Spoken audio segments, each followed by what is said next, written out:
to drive the DSM again today, so my buddy Casen came out. We work on his car, and I was like, man, what's the fastest car you've ever been in? He told me a Mercedes, so we're going to take him for a rip in the DSM. Here, hold on, so you get a first All right. point of view here.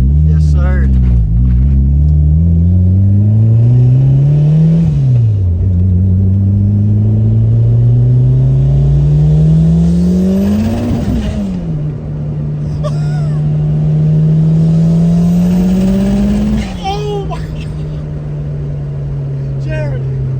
That's like half throttle too, because did you feel it spin in a second? Right. Like this time we'll be able to plant the power because it'll have some heat in the tire. Okay. Holy. Yeah, it'll make your tummy feel funny. Dude. This is already the fastest I've been in, no doubt. Just feeling that, I had never felt that.